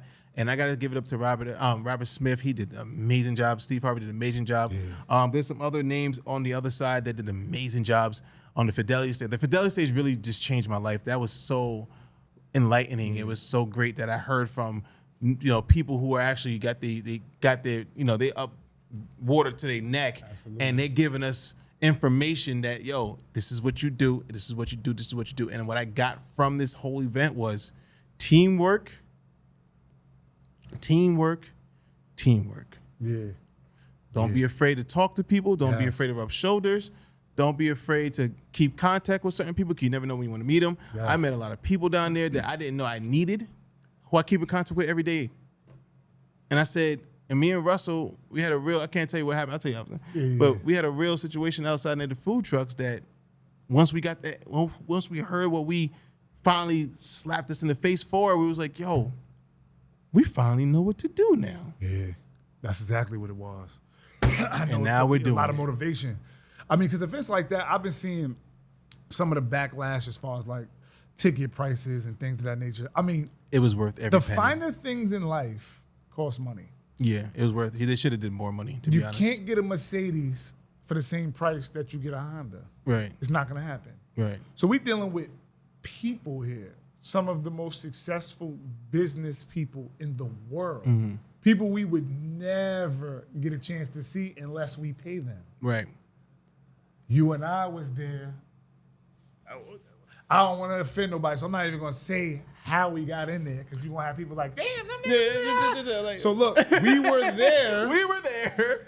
Around people that we would have to either pay to see or would never see. That's a fact. That right there, come on, to be top shelf people, if you smoke weed, and you smoke desire, you not. It's very simple. Yeah. It's called InvestFest. That was not a concert. Yes. That was something that you had to go to and then invested into your future. Yes. I've learned too much that I'm applying right now that is benefiting me right now. Absolutely. Yes, Troy, you were absolutely right. The information that I got there, I done doubled my sales and everything I've done off of just a conversation or a listening conversation with two great people, you know what I mean, and other people. So I've learned a lot and I'm applying it, and it helped me move my future the way I'm about to go do shit. And we're gonna get into that too. Yeah. Okay. InvestFest. Thank you, InvestFest. Thank you, Rashad. It was all love. Like they said, it was no. You know when you get too many niggas in one room. Man, like it get nasty. I'm pretty sure that was a concert. It's all about energy too. That was a concert. The energies, that many black people, this side, that side, whether it was men versus women, this, that, and the third, it wasn't even that kind of energy. Everybody, motherfuckers was practically holding hands. Everybody was so much in sync. It was so much beautiful. You know what I'm saying? It was nice. So, okay, I was gonna ask you, what was you basically covered that most influential speakers at the event for you.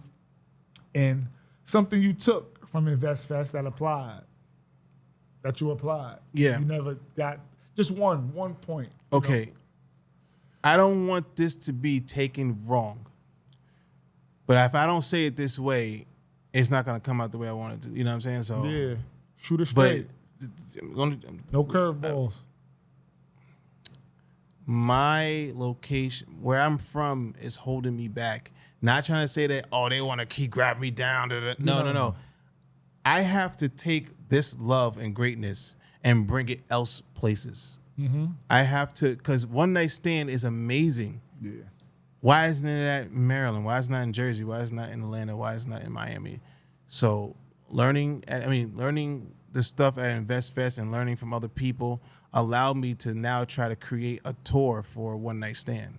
Right. That's So dope. now I can treat this like the new Henny Palooza. Get y'all a fucking little bus or a fucking mobile home or something like that just for the panel.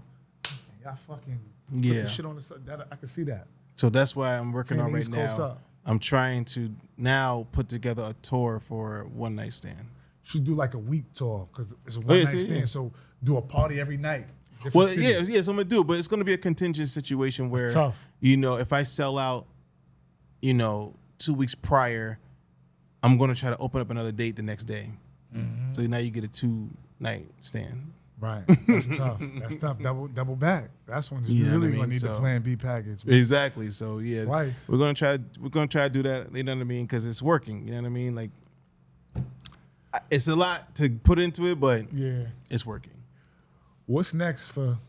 What's your stage, Dotto? What is your official fucking stage name? Let's Are get you this Lord right. Dotto? Because a lot of people, Dotto. So here's the thing, right? Diddy. Hey, I'm gonna give you. I'm gonna help you out. And this is the first time I've ever said this ever. So you getting the exclusive. I said exclusive. What the fuck? Yeah. Who the fuck I think I am? So You Mike Hall. That's hilarious. So for instance, Mike Hall, you can call me that. I'm gonna turn my back. Like, Yeah. Mikey, if you know me. Yeah. Whatever. That goes coincide. M Dotta, if you know his name, then you knew the real hustler. You knew the person who was so creative. You was there when I was broke, and you helped me get to where I was at. So anybody who calls me M Dotta has a real grab on my heart because you were there from the beginning. Anybody who calls me Dotto is new money, new friends. You know what I mean? That's a fact. They'd be like, yo, Dotto will get to say it later. They're gonna see this. They'd be like, yeah. No, but it's the truth. Let's Like go I know, with Dotto. I know. We on a now, Dotto's party. I'm like, now what? Now I know. Ditto? But the thing is, listen, Pokemon? but check it. Now I know who we're talking to. Like, you're a new friend. Yeah. You know what I mean? Or Like, you're young. not even. You're just a new friend. You're a new friend. Your new business partner. Your new money. Whatever the case is, because you don't really know that guy. You know the new guy, which is cool. Which is great. I'm cool with that. I kind of messed myself up by calling myself Lord Dotto on Instagram. That's how y'all know me by Lord Dotto. But if you know who me, I'm M Dotta. Like that's M Dotta. That's my name. Talking about. You got like a patented, like it's like the Oak Street Mobster straight up rob you. Those couple bars right there, and then it's M Dotta, who hotter. That's tough. It's like that, then and it's all Oak Streets. That, then that. Damn. yeah. Okay. I love myself. What's next for you, baby? As far as I just asked you that. You said the tour. Yeah. Okay, you got another party coming up, September 30th. September 30th is One Night Stand. Let's talk about it. Okay. One Night Stand did very well last time. We was at the peak of selling out. Shout out that to stuff. Ice, Manab. Yeah, yo, shout out to Ice Manab and everybody in the hosting, especially Aisha. I love her so much. Oh, East too. Yeah, oh, she did a great job. And a lot of people actually can't front that whole hosting job. Everyone did their number. Like everyone did great. Everyone really did exactly what it needed to be done, and they're doing it right now. You know what I mean? So, doing it. Yeah, September 30th is the next one. It's gonna be. I'm trying to make it bigger than the last one, and with these photos and videos that we put together, we're gonna use it as a deck to start promoting it other ways and start and getting sponsorships and letting like, hey, this is what I want to do for the future. I would love for you to be a part of this X, Y, and Z. But back to what I was saying, September 30th is the next One Night Stand, hosted by me, Manab, and T-Mac. We have a $1,000 twerk contest called the Booty Quake Contest. Yeah, the Booty Quake. Wash your ass first, bitch. Now, they smelling good, Not man. They coming smelling there. good. Yeah, well, he gonna give you the political answer. I'm gonna man. give you the bitch, go jump in the shower and Jesus we Lord. start shaking that thing around. Yeah. But I'm not fucking with you. Yeah, nah, that's dope. Too. Yeah, Y'all got something with that too. Yep. I mean, And we got- I think We they got the working hottest hard. They in people, the too. gym for that check, huh? Yeah, They in the gym, they in the mirror. Everybody, in the bathroom. they're gonna. I hope they do better because the last two ones was There's more giveaways. This time I vet people out like I should have been doing in the beginning. Shout out to my DJs, Ash Cash. Yeah, we got Youngstar 6'3" coming up this time. Ooh, we back outside? Yo, That's let me tell you original. something. Let me tell you something. A lot of people don't know. A lot of people don't know. Six is my man. Talking about parties, DJing. You know what I mean? So, especially with Greenberg, after the Cornwallis's, Corey Thomas's, you got history, Head, Rich, McDonald. Yep. Jared is like for us, like he was that. Yeah, so Jared, sure. That's my boy. Yeah. And this is the first time he's ever going to be spinning in the Coliseum. He ain't, because Jared ain't really been in the, Jared doing his thing. Because he had the same things that same person. He always been, oh really? Wow. And he's just like day one as you playing with. But hey man, say man, I'm in the middle like the half court line. Yeah, man. man. No crucify me. I fuck with all parties. Absolutely. But it just goes to show you. I mean, it always been like that, man. History repeats itself. Yeah, it People does. up there, And once I they get in hate that room, that. they want to shut the door. For what? I don't know. I'm too full of myself to let another man make me feel lesser than me. I don't fuck what you do. I'm me, man. I be in like I said. You could be Jay-Z. Diddy could be right there. And that's it, yo. And that's casually what kicking it. He was like, yo, Mike, you never be starstruck because they're people. Last thing they want to do is be fucking the shit out of these motherfuckers. Exactly. I'm not but now It'd be weird. I'll be a supporter of what you got going on. I have no problem being a student. You got to be teachable forever. Of course. I'm gonna die teachable. But that's so funny because when I was running around with Capella, he didn't know how many people I really knew. And by first name, yo, Mike. Yeah. He's somebody that you could have recorded before. Yeah, you was outside. Come on, man. You know what I mean? Shout out to Capella. Yeah, shout out to Capella, man. That's my guy. As we close it out, speaking of Capella, man, how'd you even come in cahoots with Capella, and what is your role in Capella's life? So here's the story.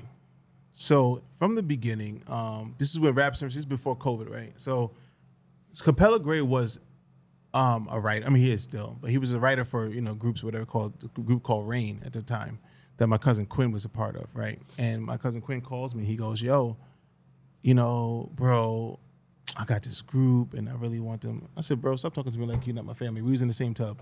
Yeah. It's like, the fuck? What do you need, bro? Anything? Put it this way, anything you about to ask me, just put a yes on it. Yes. He goes, "Word."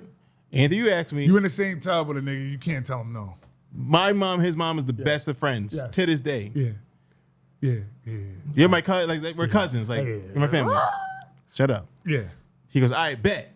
I said, "They better be fire." He goes, "Nah, they dope." I said, "All right, I'm gonna give them prime time because you're my cousin. I'm gonna make sure you're good." So Capella used to write for them. So they came to Raps and Streets for my birthday. Mind you, my birthday parties for anything I do for my birthday are huge. Yes. So I'm giving my cousin the prime time, giving Capella the prime time, right? So I gave him Rain, killed it, they bodied it. So boom, mind you, that was in January. I had a February show. So I meet Capella in February of that year. So he's this mad, this is not the Capella area. So he's like, yo, that was up, man, same with Capella Grey. I was like, "Oh, what's up, bro?" You know what I mean? This is before he even thought what a Gallus was. Yeah. So he goes, "Yeah, I'm a writer, but I want to try my hand in performing." I was like, "Yo, come to Raps and Receipts." Raps and Receipts supposed to be his first performance. So I go, "Yo, come to Raps and Receipts. Like, we're going to get you right." You know what I'm saying? Like, that's what my show is about, is just kicking it off the dirt and see if this is for you or not. He goes, "I bet. I'm down." You give everybody a shot. Yeah. I'm down. I said, "But let me finish out," because that's why I said, "Let me finish out because I have a showcase coming up that the winner is going to be on the Little Baby show in the county center. So let me do that. The next Raps and Receipts, I got you." So boom, we got it. COVID happens. Boom. Fucks everything up. So there's no more Raps and Receipts. There's no more Little Baby concert. Nothing. Everything is just shut the fuck down. So I would go to the Poconos one day, and you know me on live. I talk a lot of shit. If you know me, I talk a lot of shit. But Sure. So Capella comes on a live, and I'm just like, "Yo, what's up, nigga?" We're talking. I'm just like, "Yo, I got somebody for you." I think Jamal Ray is gonna smoke you if you did a battle between, whatever verses. Sorry, verses. Yeah. We gotta get into the verses. Yeah. The verses between you and Capella Grey. So, I told him between you and Jamal Ray, whatever. He's like, "Nah, I'll beat him, da-da-da." So boom, we get off the phone. I mean, off the live, and I hit him up. I'm like, "Yo, I'm just trying to sell Wolf tickets." He's like, "Nah, I like this type of shit. You know what I mean? I like your style, da-da-da." So, all right, cool. So there's no beef. I just like to get people going. Definitely. That's me. You're a motivator. Right. January 1st happened. I think it was January 4th, whatever. He drops mind you, we always talking shit between the times. Like this is like in November. No, this is like the first week of December. So we're talking shit. Me and Capella talking shit back and forth over the verses shit. Nothing crazy. We're just having fun. He drops Gallus. So now Gallus is out, but it's not doing Gallus. So I said, hit him up. Yo, I know we talk a lot of shit. This record's fire. You got one. Oof. I think you should put your money behind this one. He's like, yo, for real? You think you like? I said, bro, I hate every fucking thing. Yeah, you do. Your recaps be crazy. I hate everything. Yeah, 3. This is the one. All to him.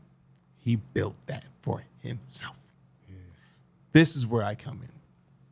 As it's moving through clubs, I'm looking, I'm like, this nigga really got songs in the club. So I hit him up again. I said, yo, bro, I can't promise you anything, but is it okay if I start sending this to some of my industry friends? He goes, yo, bro, get me lit. I don't give a fuck, bro. Just get me lit. Too. Yeah, you know what I mean? Whatever you can do, man, is whatever. Sure. I said, all right. So mind you, I know heavy hitters. Like, I don't know the nigga that know the nigga. I know the nigga. So I hit him up, and there wasn't believing at the time. So I'm like, yo, bro, I got this guy named Capella Grey. He's pretty tough. I think you should give him a chance, at least do a meeting with him, right? Mm-hmm. He didn't hit the charts yet. So it was like, all right, whenever, and they're not paying attention. They just think it's some regular nigga. Capella pushes this shit and gets on the top 25 in New York. I reached back out. Yo, Capella Grey, he's blowing. Like, can we get a meeting? The dude I brought him to was like, yo, I'm out of state. We're looking, what I'm saying? We just got to see what's going on. I said, all right. Mind you, 25's turned into number 15. I said, yo, this is the time. So, mind you, he's getting hit up, whatever. Capella getting hit up. He built this on his own. My people now are calling me. Let me get a meeting with that kid. Yeah, damn right. Yeah, so I'm still calling other people like, yo, I would like to do a meeting with this kid. Mind you, he's doing his own meetings. Yeah. You know what I mean? I'm just calling my people. Yeah. So as this is growing, 15 turned to number 9. Now money's getting kind of crazy. So now somebody who could have had Capella with $25,000 to a plate of food, because he says all the time he was broke. Everyone was broke. Absolutely. He didn't give a fuck. He just wanted some money. Mm-hmm. You know what I'm saying? Because this was a freestyle. It was a bullshit song. Let me take it back. Not a bullshit song. It was a bullshit song to him compared to his catalog. Yeah. Because if you think Gallus is hot, wait till this fucking album. The album is. When is the album supposed to come out? I don't fucking know. No one fucking knows. Shit was different. Gallus was great, but his artistic ways, Gallus ain't shit compared to what he has. He's a fucking artist. That guy is an artist. That's a fact. Okay? So it's a little bit different. So this is where I play the big part. So as he's growing into the music industry, I said, listen, before we get to number 5, I think you should get this meeting. So boom, I set the meeting up with Atlantic Records. Mm-hmm. And we had the meeting in Ali's room. With Atlantic? Yeah. So you had Atlantic? Here. When was this? This was, I don't know when. Gallus was still going crazy. And I brought all the shit here. Right? So he having this meeting. He's showing his music. He's playing shit I ain't never heard. I'm just like, y'all going crazy over Gallus? The shit he's playing right now is ridiculous. So boom. I'm not going to give out numbers, but now the war is about to start with labels. Yeah. My people are offering, other people's offering, whatever. He hits number 1. Now, niggas got to talk nice. Yeah, it's like, okay. Yeah, niggas got to talk nice. So now I'm talking to my people. Yeah. So now I'm talking to my people, other people. I did I did a Jay-Z thing that I got to tell you off camera because I don't want to tell the number. I did some Jay-Z shit. I thought you was one of the answers. This is documented shit that I did, and I played a role in raising that number up. You did? No, not me, just alone. I'm not gonna say I did this by myself. I did not. You played. I played my part. Yes. To where my party was beating other people's numbers. Until we stretched it all the way to someone had to meet that number.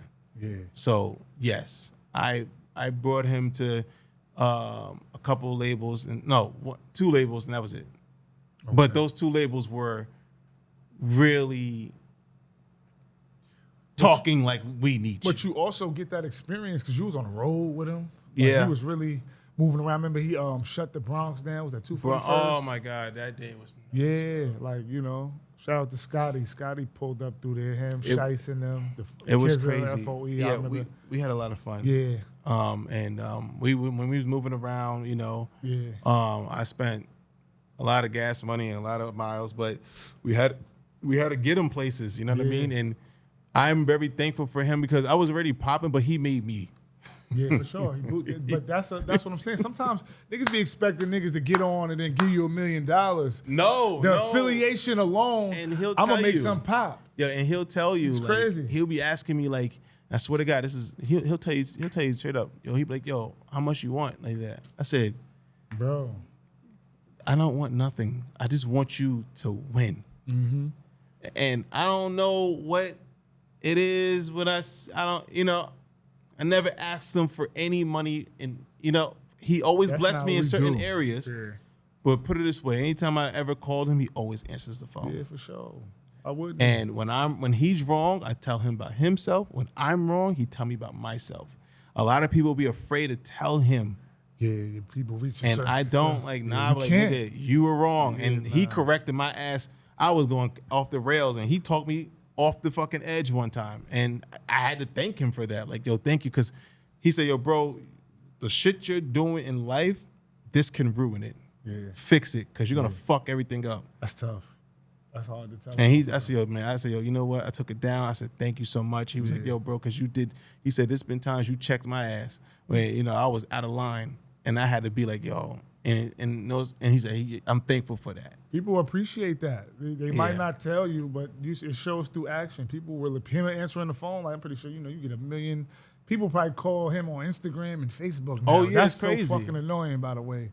But that's like, and so imagine how many Instagram calls he gets. Right, so, I'm going to answer you. And that's why you see him at the parties and stuff like that. These are phone. I don't need to go through no fucking emails and all that. Nah. Yo, bro, listen, I'm having a party. Don't. I'm pulling out like Tarzan, like the black Tarzan. He's don't worry about it. Right to the stage. Yeah, and it's always been respect. He knows I always got his back. He always got my back. Like, and I have to say, for me seeing him blow Gallus up, that man did that on his own. Yeah, he believed. I mean, he did it on his own. Like that song, and he's a very smart human being. That could be a throwaway. It was a throwaway. That's and don't get it crazy. twisted. Gallus is fucking amazing. That's what I'm saying. For that to be his throwaway, it was a throwaway. Like, what the fuck are you sitting on? It was a freestyle. Pause. Bro, like, the music what that kind of napalm bomb are you sitting on? Like, he has Korea point this shit at us and we get in compliance. Like, he sent me. Let it go. He sent me his album, and I sat in the car and listened to it from beginning to end. And like I said, I hate everything, and I'm a realist. Yeah. There's no skips on the album. Yeah, Gallus. If Gallus was a throwaway, I can imagine. Gallus is a because, like I said, he's an artist. He's not a singer. Yeah. He's not a rapper. He's an artist. Yeah. He brings you through shit, and he paints the picture for you. Yeah. He elevates. He elevates it. He go up and that's and what down. I said. If y'all go crazy over Gallus, understand the artistry you're about to hear. So, and I want to say thank you to Capella. You know, shout out to Capella. I was here. Yeah. He made me. Shout out to the mayor, man. Yeah, he's a good guy. Before we get out of here, we got to talk about. We in Union Studio. Shout out to Guap. Yep. Them verses, man.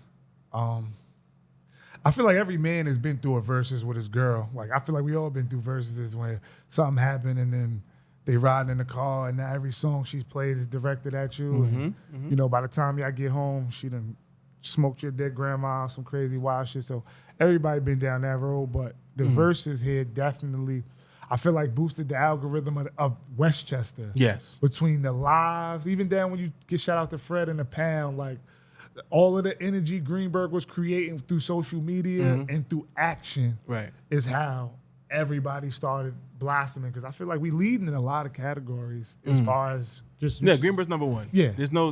Honestly, stop the bullshit. Yeah. Greenberg's number one. Yes. This is stop. For a while, they used to not want us to get there. It is. But I think now we honestly kicked the door down. So now it's yeah. just like, yo, we're number one. Yeah, because especially the guys, they got the world at their feet. That's what I'm saying. So let's cut it out.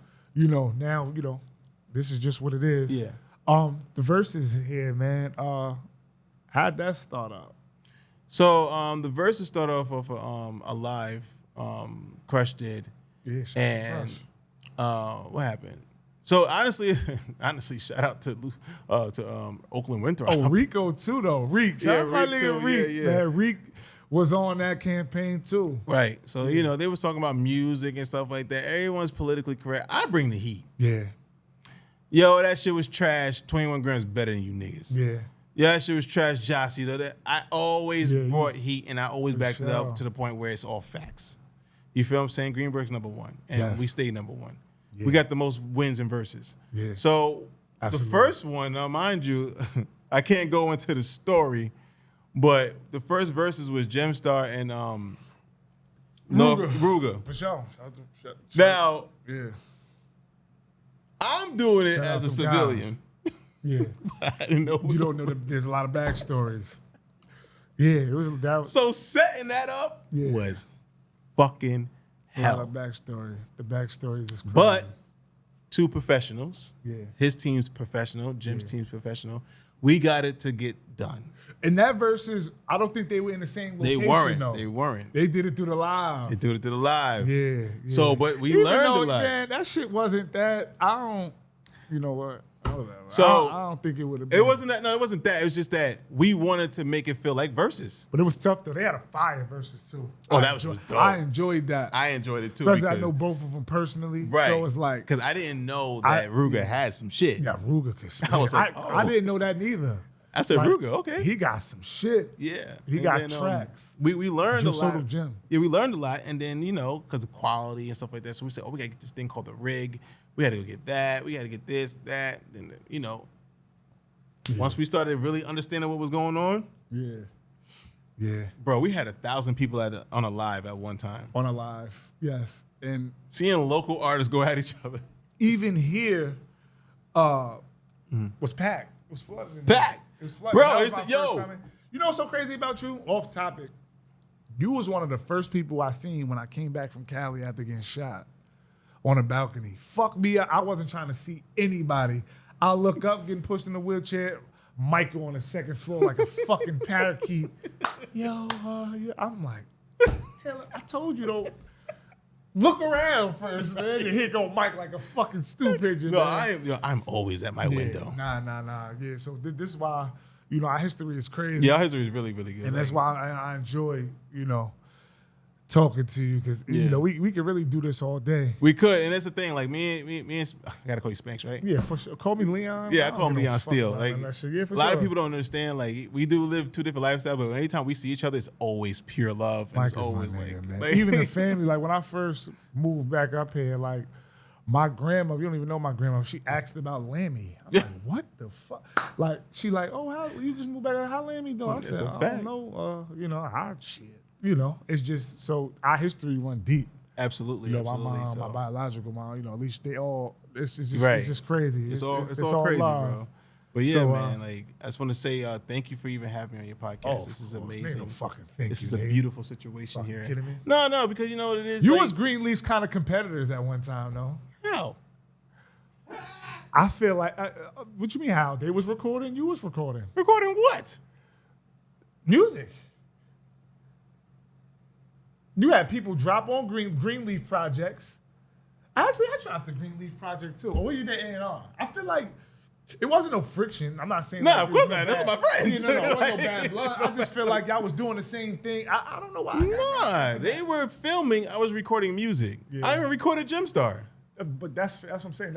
It's not that it was an issue, but I don't know why I thought that. Okay, I'm bugging. No, I hope not. Yo, no, I never heard that from those guys. Right. It's all love. I'm saying like as far as I remember recording my mixtape with you, but dropping it under the Greenleaf.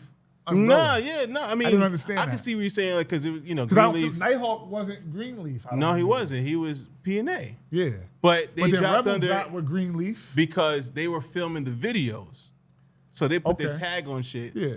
I wanted my tag on stuff. That kind of friction. Yeah, that's what I meant. Like not friction, but like competitors. Yeah, competitors. Like, yeah, you know what? In that sense, Greenleaf project. Then y'all was going by the P&A shit. Absolutely. Like, okay. Because I rebranded P&A. I fuck with everybody. That was all my guys. I rebranded P&A JT, come on, day one. and labeled it. So Alec, yeah. Yeah, but nah.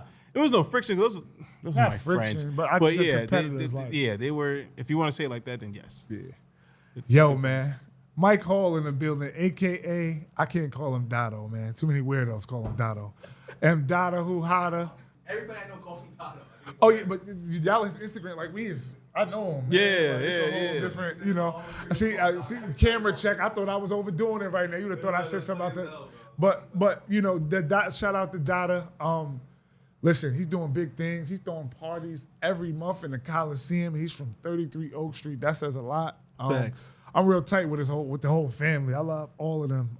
Shout out to Greg. Shout out to Terrell. Shout out to Alicia. I said Greg. Shout out to X-Cal. Shout out to Cordeezy. Yeah. R.I.P. Mr. Hall. Oh my God. Big fella. I'm sorry. Can I say something real quick? Of course. That man, I get it. Oh, why am I getting emotional? That's your father, nigga. Because It's Mr. Hall. that man is the ultimate man. Yeah. He raised us so good. Yeah. And I wish he could have saw you. that's AC. all I want to say. Yeah. He raised us so good. I owe that man everything. He used to be so mean to us. But I understood it because he was afraid that we were going to fold, and he don't want nobody trying to play us, so he made everybody in our family fucking wolves. And he really... Yeah.